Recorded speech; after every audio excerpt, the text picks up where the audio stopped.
champs, and welcome to the show. Today I'm going to be reviewing this awesome Alienware Alpha R2.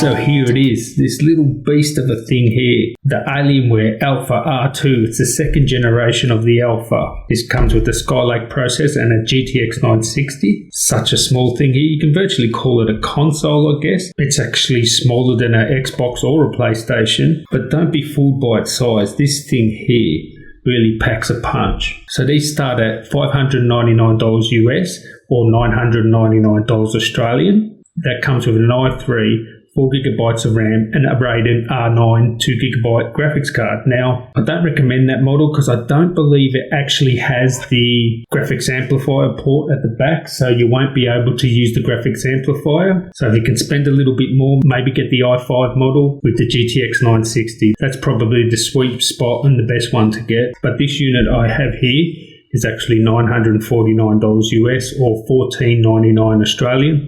This one comes with a quad-core Intel i7-6700T.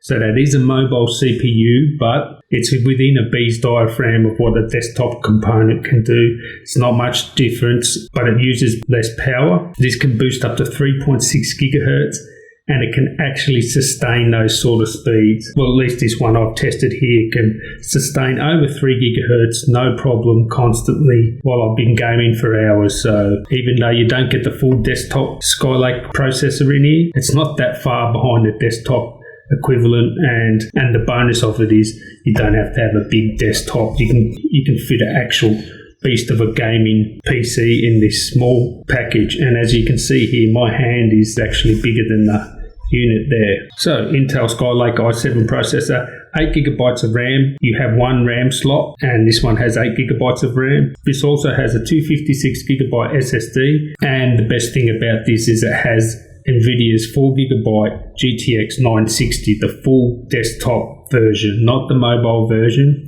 This is the full desktop version. And having so much power in such a small unit is quite impressive. And that also means that although this is a gaming device here, it's primarily made for gamers. This makes this a great home theatre PC. It can be used as a console like an Xbox or PlayStation. A content creation device, you'll be able to video edit 4K footage on this, no problem. So it's a great content creation device, and a mobile one at that, and a mobile desktop. So you could take this on the road with you where you need power, you need to video edit, something like that, where you need full desktop performance. You could take this with you instead of a laptop and just hook it up to your hotel's TV or whatever. Bring the supplied keyboard here, this comes with it, and hook up a mouse, and there you go, you have a full desktop computer. Mobile, can take it anywhere, or even just a mobile gaming machine. I mean, it's so versatile. So that's what's great about it. So on the front you have the Alienware on and off switch button that lights up.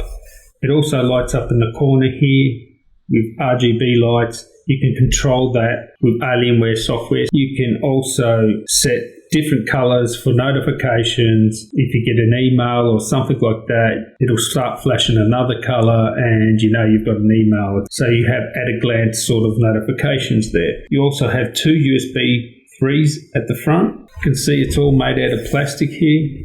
It's glossy on the front, it's matte on the top.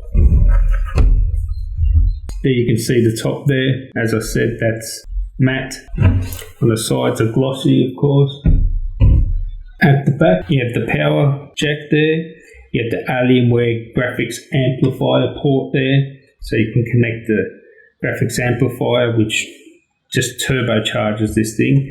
You have HDMI in, HDMI out, 2.0 ports. You have Ethernet or Ethernet, another two USB 3s, and audio optical jack there. You have the vents here, as you can see there, that's where all the hot air exhausts. Such a cool looking device, so small, and it really is amazing they can pack so much power into such a little device there. So as I said there, you get a keyboard with it. This is the keyboard, actually a decent keyboard for what it is. It's not mechanical or anything like that. It's got some graphics around the sort of keys there. It works well, actually feels pretty good. Have no complaints with it.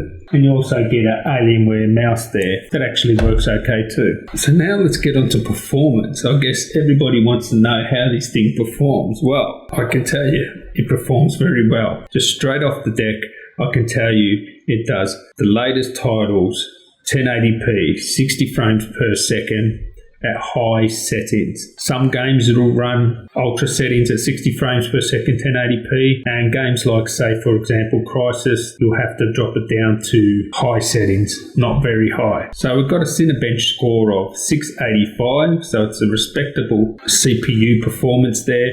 Pretty close to what a desktop can do, and it can sustain over 3 gigahertz through the hardest gaming sessions there. Now, I actually played a bit of Battlefield beta there. Now, take this benchmark with a grain of salt because it is actually beta and it's not actually ready for release yet. And actually, with driver improvements and with the game just getting improved over the next couple of months, it'll probably actually perform better. But I played at 1440p, default settings, which were like very high, and it played 86 frames per second Battlefield 1 at 1440p, so that's pretty good, and I'm really psyched and pumped up for that game, so it's good that this little beast here can play it, no problem there. Crysis 3, 1080p, ultra settings, 43 frames per second, so that's pretty good. You drop the settings down to high instead of very high, and you'll get over 60 frames per second playing Crysis 3 at 1080p.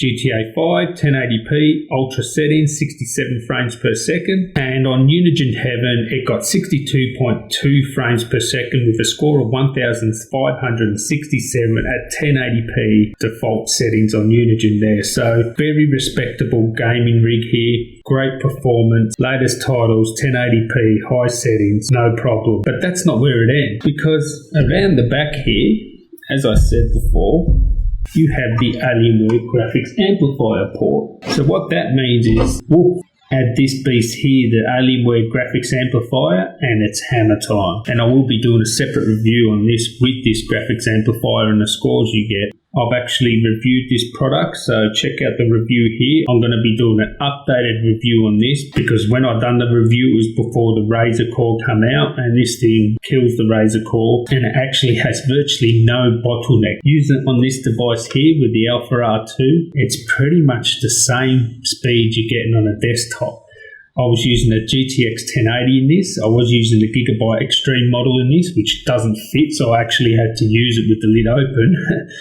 But I was virtually getting the same as a 6800K with a 1080 in it using this Alpha R2. And the scores were so close to what a desktop can do, virtually identical. And I can say if there is a bottleneck, it's very slight. It's not much at all. You can measure it within 2 or 3%. So what that basically means, if you put a GTX 1080 in this Alienware graphics amplifier and connect it to this Alienware Alpha R2, you're getting virtually identical speeds to a desktop computer. So we're talking 4K gaming, 60 frames per second on high settings.